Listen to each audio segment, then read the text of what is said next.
أعوذ بالله من الشيطان الرجيم. بسم الله الرحمن الرحيم.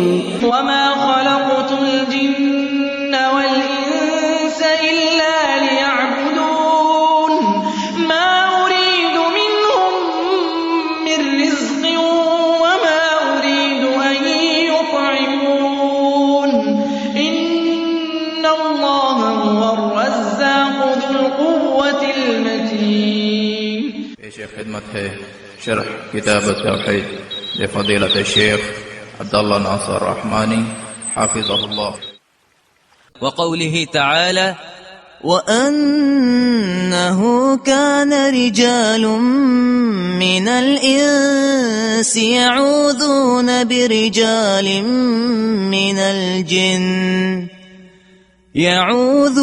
برجال من الجن فزادوهم رهقا.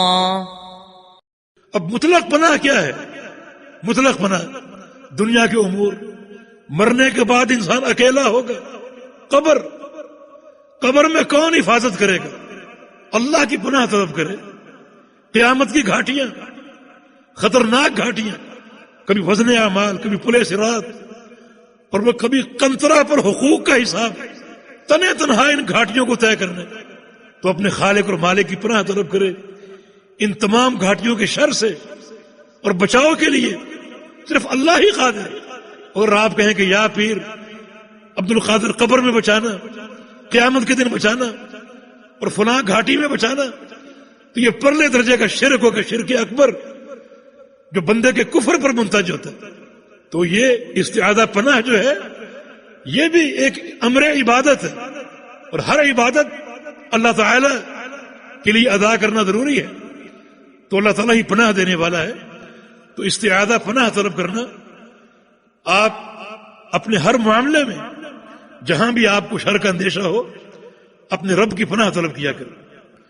یہ مسئلہ اتنا مؤکد ہے کہ اللہ اور اس کے رسول صلی اللہ علیہ وسلم نے پناہ کے باقاعدہ صیغے ہمیں دیا، پناہ کے اذکار ہمیں دیا کہ ان اذکار، ان کلمات کے ساتھ اللہ کی پناہ طلب کریں.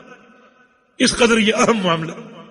قرآن پاک میں فرمان ہے وَأَنَّهُ كَانَ رِجَالٌ مِّنَ الْإِنسِ يَعُوذُونَ بِرِجَالٍ مِّنَ الْجِنِّ فَزَادُوهُمْ رَهَقًا.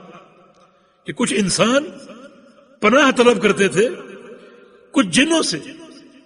جاہلی معاشرے میں ایک شخص سفر کر رہا ہوتا اور کسی جنگل وادی میں داخل ہوتا، اور وہاں اس کو جنوں سے خطرہ ہوتا کوئی نقصان نہ پہنچا دیں. وہاں اس نے رات بسر کرنی ہوتی، تو داخل ہوتے میں زور سے کہتا کہ اعوذ بسید ھذا الوادی، میں اس وادی کے سردار جن کی پناہ چاہتا ہوں، من شر سفہاء قومہ، اس کی قوم کے بے وقوفوں کے شر سے، کہ مجھے کوئی اس کی قوم کا جن نقصان نہ پہنچائے. لذا اس وادی کا، اس قوم کا جو بھی سردار یہاں پر جن موجود ہے میں اس کی پناہ چاہتا ہوں. جن اس بات کو سنتے ان کی طغیانی اور بڑھتی، ان کا کبر اور بڑھتا کہ یہ انسان ہماری پناہ طلب کرتے. یہ شرک تھا. اس شرک میں وہ لوگ مبتلا تھے، اور اللہ تعالیٰ نے اس کردار کو پیش کیا، مشرکین کے اس کردار کو ان شرک کے تناظر میں کہ غیر اللہ کی پناہ طلب کرنا شرک ہے.